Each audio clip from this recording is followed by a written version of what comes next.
Well, if it isn't our movie buddy from Lights-Camera-Jackson.com, Jackson Murphy, to talk about movies. How are you? Yes. Hi, Randy. Good, including one in particular. Yes, Yeah. we have our Zoom meeting going, and I see he's wearing his Ghostbusters t-shirt. Who you gonna call? Absolutely. So we've got a new Ghostbusters movie out. Is it a good thing or a bad thing? Well, eventually it gets good. Are you a fan of the original Ghostbusters, Randy? I haven't watched a whole lot of it. I watched it maybe once a long time ago, and the big Stave Puff guy kind of freaked me out. Well, there's a lot of little Stay Puft Marshmallows in a sequence in this one. Paul Rudd goes into Walmart and they all go crazy. So that'll really freak you out in Ghostbusters Afterlife, which is in theaters this weekend. Now, Paul Rudd's really not in the movie a lot. He's in it kind of early and then he's sort of non-existent later on. So that was a surprise. This is directed by Jason Reitman, the son of Ivan Reitman, who did the original Ghostbusters. And in this film, the leads are actually the young actors, including McKenna Grace from Designated Survivor, who I met a few years ago. I'm thrilled for her success. The issue I have with a lot of this film is you've got these four young kids as the leads, and they can't really carry the movie because they don't have the sharp, smart comedic timing that Bill Murray and Dan Aykroyd and the others had in the original Ghostbusters, that Melissa McCarthy and Kristen Wiig and the others had in the 2016 reboot. This Ghostbusters Afterlife, is basically the whole film is set up, and it's very dull and annoyingly simple and annoyingly basic for the first hour and a half until we get to the final 15 minutes. And at that point, we've got the nostalgia factor thrown in. Reitman makes some very smart decisions. There are great appearances, and you have to watch this final section and then stay all the way through the entire credits in order to feel satisfied. These final 20 minutes, that's what everybody's going to be talking about coming out of Ghostbusters Afterlife. So you got to get through a lot in order to finally be rewarded. All right, so it's okay to go and get a refill on popcorn halfway through.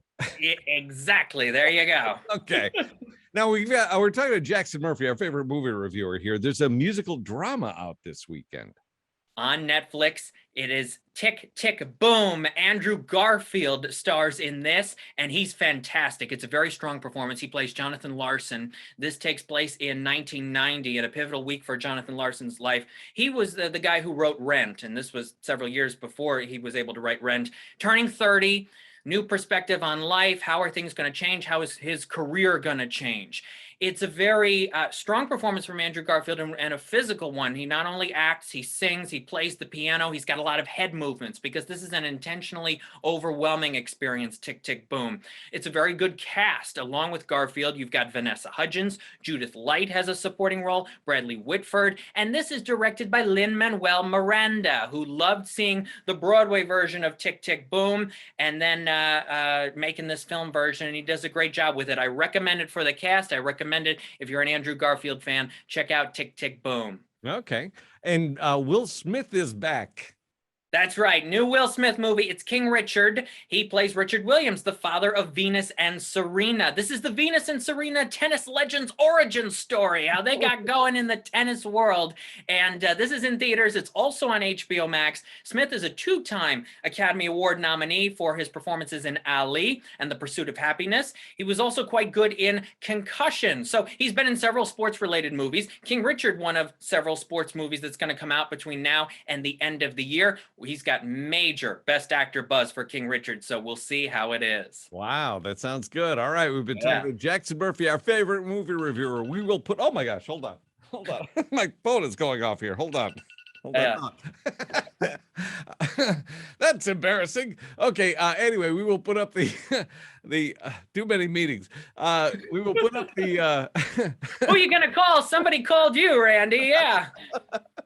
All right, we'll put up the trailers at 995theriver.com on the River Morning Show blog. Jackson, where can people find your stuff?